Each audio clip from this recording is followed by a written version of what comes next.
Isuzu 2.6 liter. Should be all of them, huh? Yeah, Honda Passport too. So this is like this is a 92, and pretty much almost obsolete.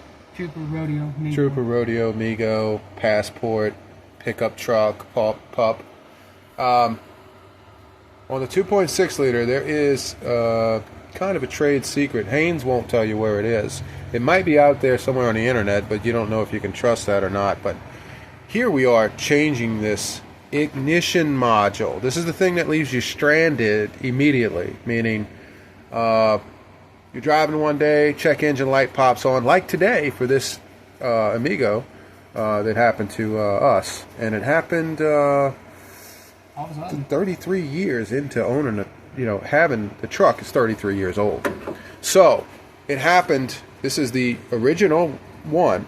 So after 33 years, yes, today it happened. Now we only owned this truck about 15 years, and we didn't have any problems with it.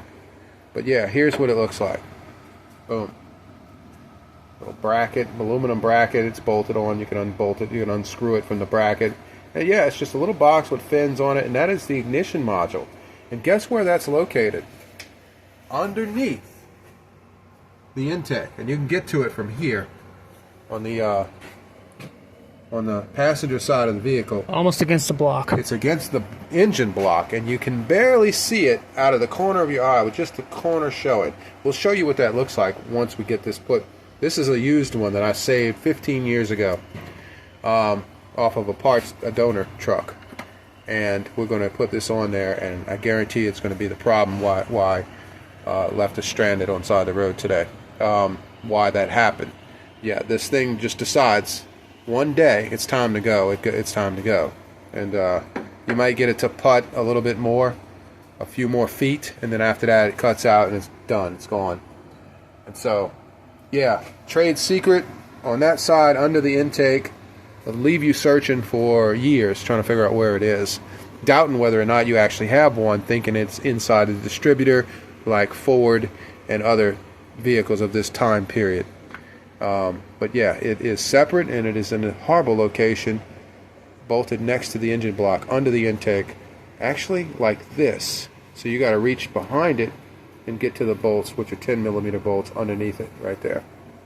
Anyway, yeah, so we'll show you what it looks like in a second.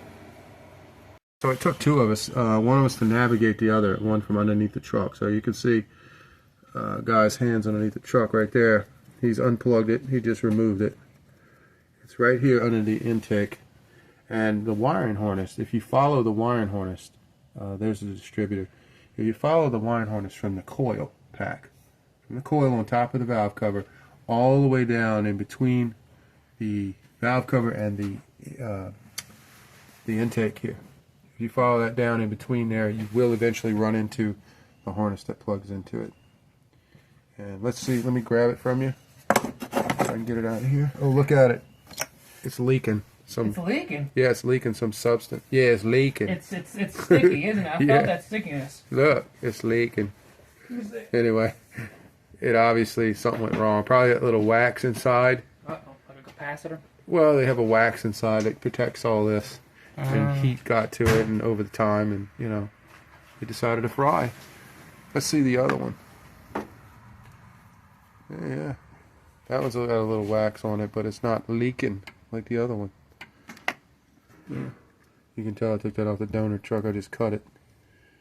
But I know this one works because the truck was running when I took it. Yeah, there you go. And I took the engine and everything else, but yeah.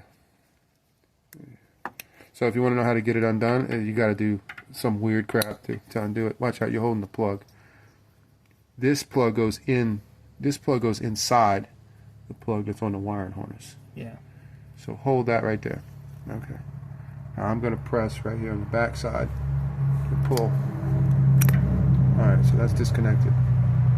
There's two wires. And it seals two prongs. Alright. So that's the one you install. Yeah. And, do it the same way you took it off. Yeah. Alright. And that's the two 10mm bolts that came out. And like I said, it goes just like that. You're able to reach it just like that right there. Yeah.